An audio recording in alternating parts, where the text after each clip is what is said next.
Hey guys, my name is Tiffany and today I will be introducing you to watercolor. Let's start with some basics on watercolor. So first, the paint comes in two main forms. So either as pans in which the paint is dried and one has to add water to activate it, or as tubes. So the paint inside is liquid, so when you squeeze it out, it requires no activation.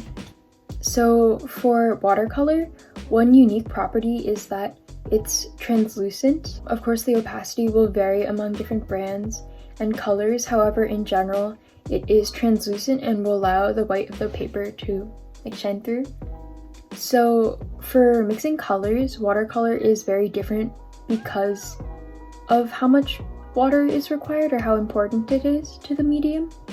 So for many other different types of paint, such as acrylic and oil, to get lighter colors, people will add white to their paint mixtures.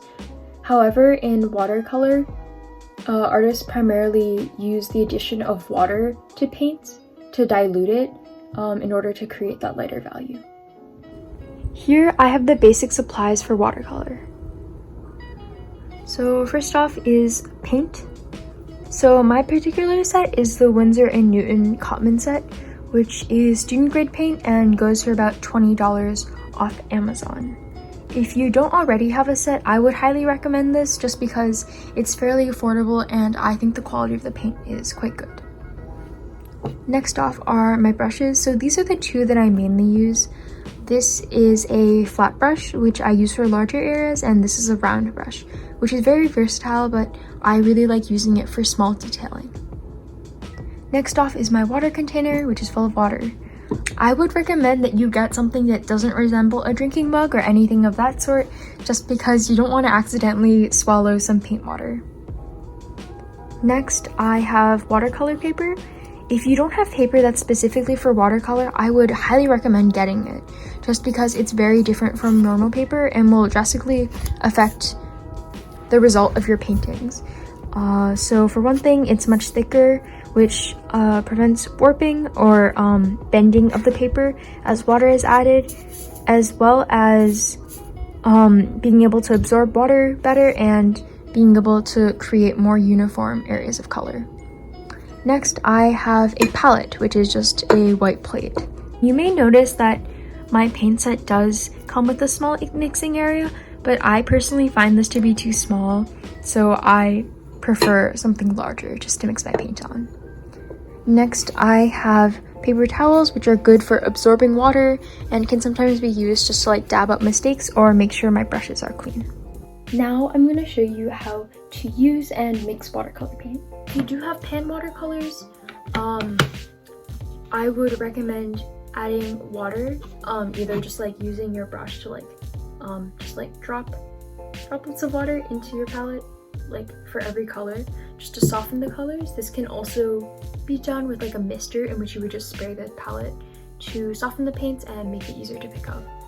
So to get color out, I prefer having a damp brush just to make it a bit easier, because who knows if the water is dried of how much I added. So I'm going to be taking some of this, let's say this orange color. So when I'm trying to get it out of the pan, I'm drawing my brush in one direction across the surface. I'm not using a lot of pressure and pressing down. I'm also making sure that the bristles stay fairly intact and that they're not messed up or going in different directions. So yeah, I describe this as a a soft petting motion. Yeah, not too much pressure. Okay. So I'll put that on my palette, which already has a bit of the paint. Yeah. So to demonstrate making paint lighter, so okay, first I'll show you the swatch, just with this much water. Okay, so since I didn't add, oh, it's this one. Okay, so since I didn't add that much water yet, it's I don't know, I'd say it's somewhat opaque, and it's very dark and concentrated. So to get lighter values, you want to just take a bit of water, and then for your palette, there we go. Okay, I would like caterpillar off, so in which I would just like mix it next to this. So I'll take some of this darker orange, but then since my brush has a little more water, the one next to it that I'm creating right now will be lighter. So let me swatch that. Okay, and I'm just gonna repeat this a couple times. This is a really good exercise to do just to begin like understanding like the opacity, how much water to add, how to like control the water. Yeah.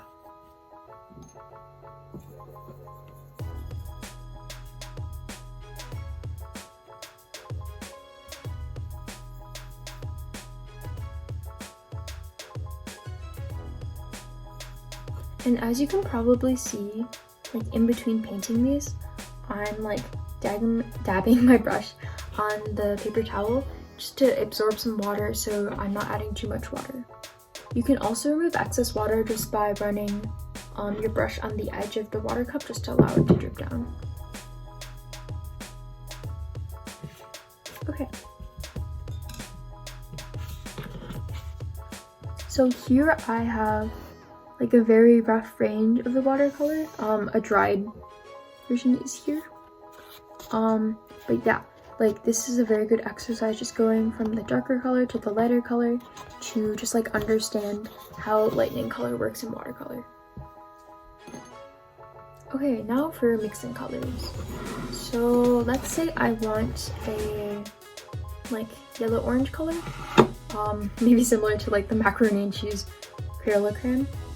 So I'm going to pick up some yellow from my palette, and then I already have some orange, so I'm just gonna add it in here. If you want a yellow orange that's more yellow, you'll add more yellow, and if you want to be more orange, then you add more orange. So here I have a little range, let's say just of, yeah, just a little orange. And yeah, I guess this is like also caterpilling, I would say. I just really like using this method just because like you still have some of the color that you mixed before if you do prefer using that color. So with this color, I'll be showing some of the basic techniques of watercolor. So the first is wet on dry, in which the brush is wet and it's applied to the dry paper surface.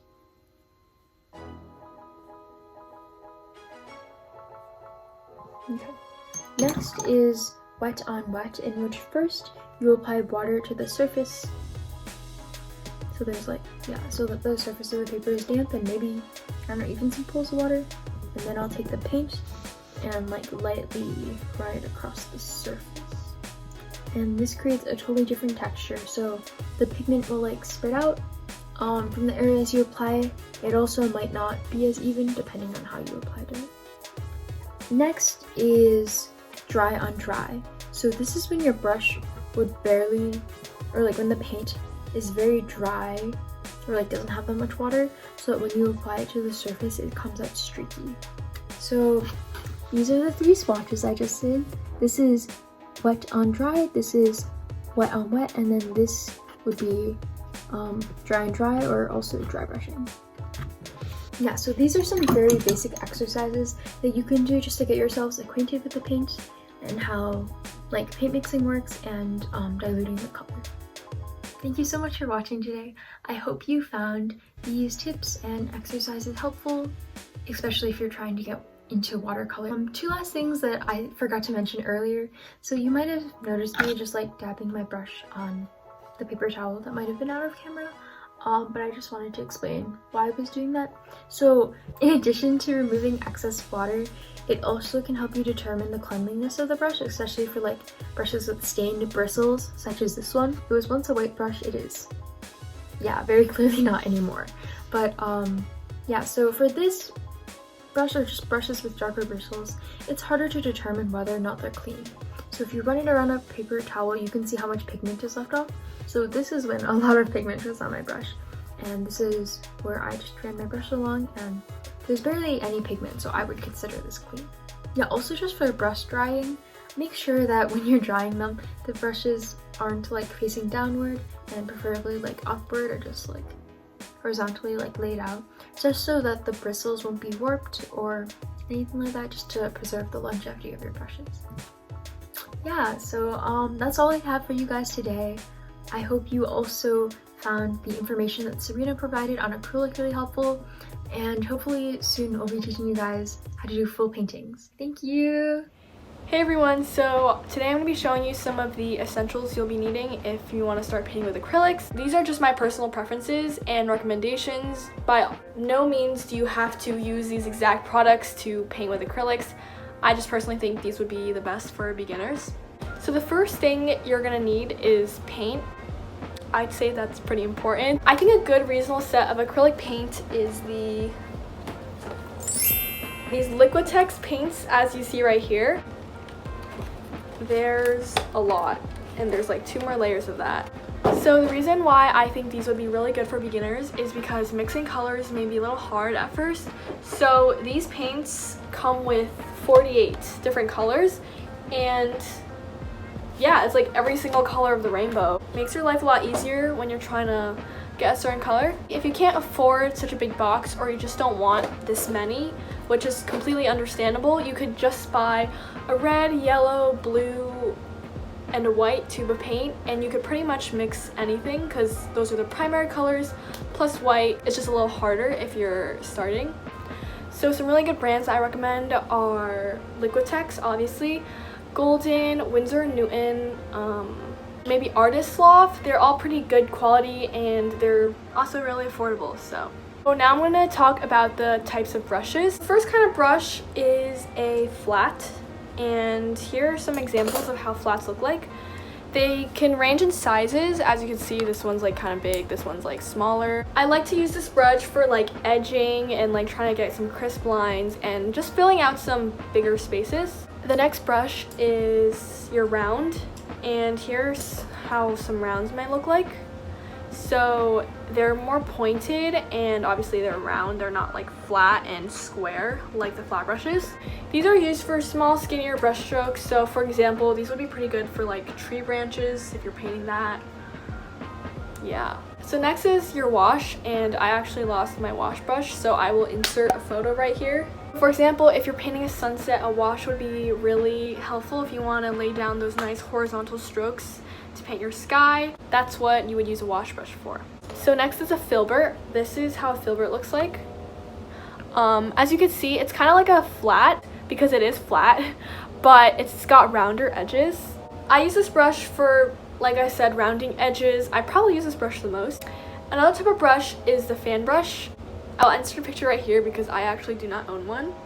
And this brush is very good for blending as well. Another essential would be a palette knife. I actually can't find my palette knife at the moment, but I will insert a picture right here. A palette knife would be very convenient if you're trying to mix a lot of paint at once really quickly, but you don't want to get the paint stuck in the bristles of your brush. A palette knife would be really good for that, but once again, I can't find mine. So now let's talk about the kinds of surfaces you can mix your paint on. I personally love and recommend using palette paper. It looks like this. I also definitely recommend it for beginners because it's really smooth and it's got like a laminated feel to it. It's really easy for your paints to mix and it won't warp unlike normal paper, so this is really good for mixing paint. Also, they usually come in a pad, so they last a while. Next essential that you'll need is a place to, oh my god, I just got water on my leg. Next essential that you'll need is a place where you could hold water for you to clean your brushes, and that would be a cup. But I use a jar, but you can pretty much use anything as long as you don't drink out of it after, for obvious reasons. Next essential that you'll need is a paper towel or a rag so you can wipe off your brush after you dip it in water. Let's just say that you finish painting something red and then you dip it in your water and you want to clean it off so you could start using yellow paint. You're going to want to wipe it off. So finally, the last thing you'll need is a surface to paint on. So obviously you have the canvas. You could pretty much paint on anything. I always see people painting on their Air Force Ones, which I think is so cool. So one of the places designated for acrylics are canvas papers. As you can see, the paper has that gritty lining material that canvases do. What I especially recommend for beginners are like small canvas panels, and they're really convenient. They're pretty small and easy to use, and they go into frames easily, so that's pretty nice. So that is it for the video. Those are pretty much all the essentials you'll need if you're starting to experiment with acrylics. Sorry about that. I hope you enjoyed. I also hope you learned a lot from Tiffany's video. So yeah, thank you for watching.